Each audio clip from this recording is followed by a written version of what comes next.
ഇനി എങ്ങനെ നമുക്ക് ഫിഷറിനെ ചികിത്സിക്കാം? ഇതിനാദ്യം നമ്മൾ ചെയ്യേണ്ടത് ഞാൻ നേരത്തെ പറഞ്ഞ ആ സൈക്കിള് കട്ട് ചെയ്യുക എന്നുള്ളതാണ്.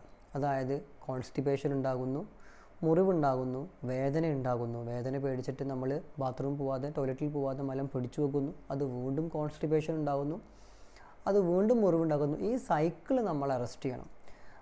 അതിന് വേണ്ടിയിട്ട് നമ്മൾ ധാരാളം വെള്ളം കുടിക്കുക, ഫൈബർ കണ്ടൻറ്റ് കൂടിയിട്ടുള്ള ഭക്ഷണങ്ങൾ കഴിക്കുക, ഫ്രൂട്ട്സ് കഴിക്കുക, പിന്നെ വെജിറ്റബിൾസ് കഴിക്കുക. അതുപോലെ തന്നെ നമുക്ക് സ്റ്റൂൾ സോഫ്റ്റ്നേഴ്സ് ഉപയോഗിക്കാൻ പറ്റും. മലം ഒന്ന് ലൂസാക്കുന്ന രീതിയിലുള്ള നമുക്ക് മരുന്നുകൾ നമുക്ക് ഉപയോഗിക്കാൻ കഴിയും. അതുപോലെ തന്നെ വളരെ ഹെൽപ്ഫുള്ളായിട്ടുള്ളൊരു ചികിത്സാ രീതിയാണ് സിറ്റ്സ് ബാത്ത് എന്ന് പറയുന്നത്. ചൂടുവെള്ളത്തിൽ അല്പനേരം നമ്മൾ ഇരിക്കുക. ഈ ചൂട് തട്ടുമ്പോൾ ഞാൻ നേരത്തെ പറഞ്ഞ സ്ഫിങ്ക്ടർ മസിലുകളൊക്കെ ലൂസാകും. അപ്പോൾ രക്തയോട്ടം കൂടും. രക്തയോട്ടം കൂടുമ്പോൾ മുറിവ് പെട്ടെന്ന് ഉണങ്ങും. ഇങ്ങനെ നമുക്കിതിനെ ചികിത്സിക്കാം.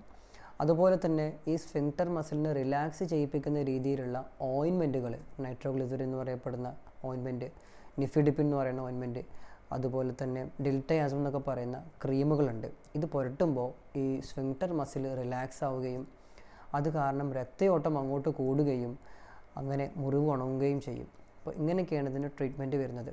പക്ഷേ നമ്മൾ ഈ മെഡിക്കൽ മാനേജ്മെൻറ്റൊക്കെ ചെയ്തിട്ടും ഒരാൾക്ക് തീരെ മുറിവ് ഉണങ്ങുന്നില്ല, ഫിഷർ ഇങ്ങനെ ക്രോണിക്കായിട്ട് നിൽക്കുകയാണെങ്കിൽ ചിലപ്പോൾ നമ്മൾ സർജറിയിലോട്ട് പോകേണ്ടി വരും. സർജറി എന്ന് പറയുമ്പോൾ ഈ ടൈറ്റായി നിൽക്കുന്ന സ്ഫിങ്ക്ടർ മസിലിനെ ഒന്ന് ചെറിയ രീതിയിൽ കട്ട് ചെയ്തിട്ട് അതൊന്ന് ലൂസാക്കി കൊടുക്കുക.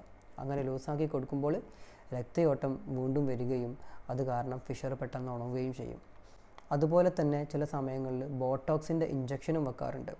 ഈ ബോട്ടോക്സ് ഇഞ്ചക്ഷൻ ഈ സ്ഫിങ്ക്ടർ മസിലിൽ വെക്കുമ്പോൾ മസിൽ ലൂസാവുകയും രക്തയോട്ടം കൂടുകയും മുറിവ് ഉണങ്ങുകയും ചെയ്യും. അപ്പോൾ ഇത്രയും കാര്യങ്ങളാണ് ഇതിൻ്റെ ട്രീറ്റ്മെൻറ്റിൽ പറയാനുള്ളത്.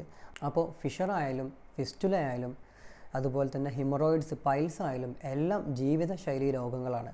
അപ്പോൾ ഇത് വന്നവർക്ക് വീണ്ടും വരാതിരിക്കാനും വരാത്തവർക്ക് തീരെ വരാതിരിക്കാനും വേണ്ടിയിട്ട് ലൈഫ് സ്റ്റൈലുള്ള നമ്മൾ ഈ വീഡിയോകളിലൊക്കെ പറഞ്ഞുകൊണ്ടിരുന്ന മാറ്റങ്ങൾ വരുത്തുക എന്നുള്ളതാണ്. പ്രധാനമായിട്ടും വെള്ളം കുടിയും അതുപോലെ തന്നെ ഈ ഫൈബർ കണ്ടൻറ്റ് അടങ്ങിയിട്ടുള്ള ഭക്ഷണങ്ങളും ഇത് കാര്യമായിട്ട് എല്ലാവരും ഫോളോ ചെയ്യാൻ വേണ്ടി ശ്രമിക്കുക. ഈ വീഡിയോ നിങ്ങൾക്ക് ഇഷ്ടമായി എന്ന് വിചാരിക്കുന്നു.